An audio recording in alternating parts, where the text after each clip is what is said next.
हम उन हाथों को काट देंगे जो पाकिस्तान के। अब आगे मैं आपसे ये नहीं कह सकता हूं कि क्या कहना चाहता है पाकिस्तान, लेकिन आगे ये मैं आपको बताऊंगा। ये शब्द किसी आतंकवादी संगठन की सरगना के नहीं, ये शब्द हैं परमाणु संपन्न देश पाकिस्तान के एक कैबिनेट मंत्री के। मानो आतंकी कैबिनेट मंत्री है ये। जब कूटनीति के सारे रास्ते बंद होने लगते हैं, जब अर्थव्यवस्था घुटने पर आ जाती है, तो क्या पानी ही वो अंतिम मुद्दा बचता है जो दो परमाणु शक्तियों को युद्ध के मैदान पर आमने सामने खड़ा कर सकता है। आज भारत तक पर हम उस विवाद की परतें खोलेंगे जिसने 65 साल पुरानी संधि को इतिहास के सबसे बड़े संकट में डाल दिया। क्या सिंधु जल संधि यानी कि इंडस वाटर ट्रीटी अब खत्म होने वाली है? और पाकिस्तान की इस धमकी, इस बौखलाहट के पीछे भारत का वो कौन सा मास्टर स्ट्रोक है जिसने इस्लामाबाद की नींद उड़ा दी है और क्यों वो चीखे जा रहा है? दरअसल इस्लामाबाद में एक प्रेस कॉन्फ्रेंस होती है। माहौल तनावपूर्ण था। पाकिस्तान के जलवायु परिवर्तन मंत्री मुसादिक मलिक और सूचना मंत्री अता उल्लाह तरार मीडिया के सामने आते हैं।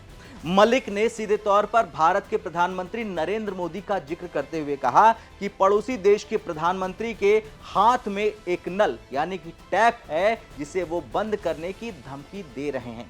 अब मलिक यही नहीं रुकता है, उसने अपनी आवाज तीखी की और कहा कि हम उन हाथों को काट देंगे जो हमारे हिस्से के पानी पर दावा करेंगे। लेकिन सवाल यह कि पाकिस्तान इस समय इतना आक्रामक क्यों है? क्या ये सिर्फ गीदड़ भपकी है या पाकिस्तान सच में युद्ध की तैयारी कर रहा है? हालांकि वो एक बार हार चुका है, 2 बार हार चुका है, 3 बार हार चुका है। अब सूचना मंत्री तरार ने तो यहां तक कह दिया कि पानी पाकिस्तान के लिए रेड लाइन है, और जब पाकिस्तान रेड लाइन की बात करता है तो इसका मतलब है सीधा युद्ध।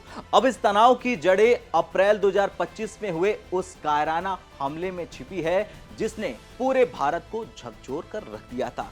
कश्मीर के पहलगाम में हुए पाकिस्तानी आतंकी हमले में भारत के 26 नागरिकों की जान चली गई। भारत ने उस वक्त साफ कर दिया कि अब बहुत हो गया। नई दिल्ली ने एक ऐतिहासिक और कड़ा फैसला लिया। भारत ने सिंधु जल संधि को ठंडे बस्ते में हमेशा हमेशा के लिए डाल दिया। भारत का तर्क सीधा और स्पष्ट था कि आतंकवाद और पानी का सहयोग एक साथ नहीं चल सकता है। भारत ने पाकिस्तान को अल्टीमेटम दिया कि जब तक वो सीमा पार से होने वाले आतंकवाद को पूरी तरह और विश्वसनीय रूप से बंद नहीं करता, तब तक भारत इस संधि के तहत किसी भी तरह के सहयोग के लिए बाध्य नहीं है। भारत का ये बड़ा कदम, ये बड़ा फैसला पाकिस्तान के लिए मानो मौत की घंटी जैसा था। आइए अब थोड़ा पीछे चलते हैं। दरअसल 1960 में विश्व बैंक की मध्यस्थता में ये संधि हुई थी।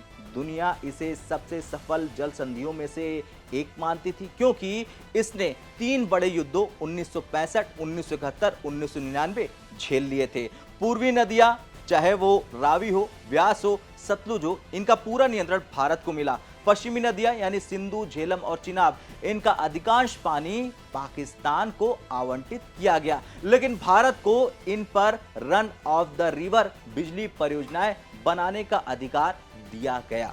पाकिस्तान पिछले कई दशकों से भारत के हर प्रोजेक्ट जैसे कि किशनगंगा, रतले में अड़ंगा डालता चला आया, लेकिन साल 2025 के बाद भारत ने अपनी नीति बदल दी।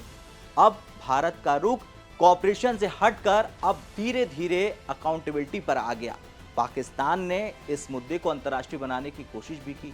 जिनेवा में संयुक्त राष्ट्र मानवाधिकार परिषद के 62वें सत्र में पाकिस्तान ने फिर से विक्टिम कार्ड खेला, रोना रोया कश्मीर का। लेकिन भारत की ओर से प्रथम सचिव अनुपमा सिंह ने जो जवाब दिया, उसने पाकिस्तान की बोलती हमेशा हमेशा के लिए बंद कर दी।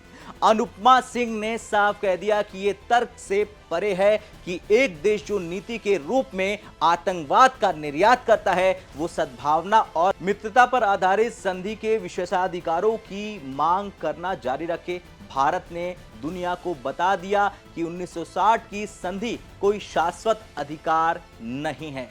समय बदल चुका है, परिस्थितियां बदल चुकी हैं। भारत अब 64 साल पुराने नियमों से बंध कर अपने नागरिकों की सुरक्षा के साथ कोई समझौता नहीं करेगा। बता दें, इससे पहले पाकिस्तान के रक्षा मंत्री ख्वाजा आसिफ पहले ही कह चुके हैं कि अगर पानी की सुरक्षा पर खतरा आया तो पाकिस्तान भारत के साथ युद्ध करेगा।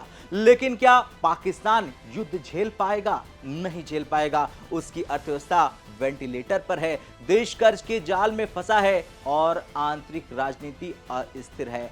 ऐसे में पानी ही वो एकमात्र मुद्दा है जिसे वहां के राजनेता जनता की भावनाओं को भड़काने के लिए इस्तेमाल करते हैं और मुसादिक मलिक की हाथ काटने वाली इस धमकी को दरअसल उसके डर को दिखा रही है।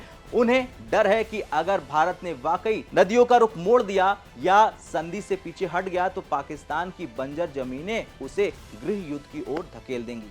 खैर, आज सवाल पाकिस्तान की धमकियों का नहीं है, वो तो रोज देता है।